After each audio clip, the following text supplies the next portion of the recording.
Kubadili aina ya tabia ambayo umeizoea au ambayo inakuingiza kwenye changamoto ni muhimu sana kwa sababu ya mambo yafuatayo. Namba moja, kubadili tabia ya matukio kujirudia. Mfano, tuchukulie mathalani unywaji wa pombe. Unaweza ukawa unakunywa pombe kila wakati. Na ukinywa pombe ukirudi nyumbani unakuwa ni sehemu ya chanzo cha migogoro. Mfano, kupiga mke, kupiga watoto, kutukana matusi, kudhalilisha, au wakati mwingine kulala mtaroni, au wakati mwingine kujikuta umechukua mwanamke sehemu ya baa, umeenda umeishi naye na hujui hali yake ya kiafya, unajua kwenye mazingira mabaya. So matukio kama hayo yanaweza yakajirudia. So mtu kama huyu anapaswa kubadilisha aina ya tabia yake ili aweze kuwa vizuri.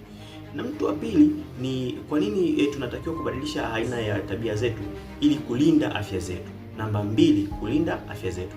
Kwa nini tunatakiwa kubadilisha aina ya tabia hizi? Kwa sababu unapokuwa na tabia ambayo, mfano mathalan tuchukulie umezoea labda kuwa na ulaji usiofaa, mfano kama matumizi ya chumvi isiyochemka kwenye chakula na kwenye mboga, unywaji wa pombe ambao tumetoka kuzungumza awali, matumizi ya mafuta ya wanyama, lakini pia labda kuwa na wapenzi wengi zaidi ya mmoja, wakati mwingine inaweza kuweka kwenye hatari ya kuwa na afya mbaya zaidi. So hivyo mtu anapaswa kubadili aina ya tabia hiyo ili aweze kuwa vizuri katika hali yake ya kiafya na aweze kutunza afya yake.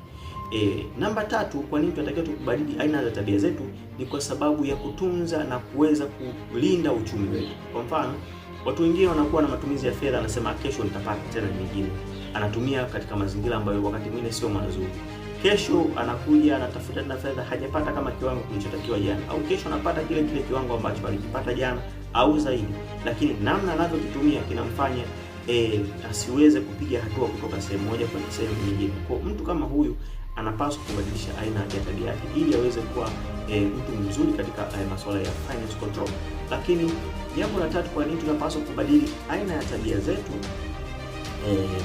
ni self respect, kuwa na nidhamu binafsi. Nidhamu binafsi inatokana na namna ambavyo wewe unavyokuwa, mambo unayoyafanya, tabia unazofanya zinaweza zikashusha nidhamu yako au zikapandisha nidhamu yako.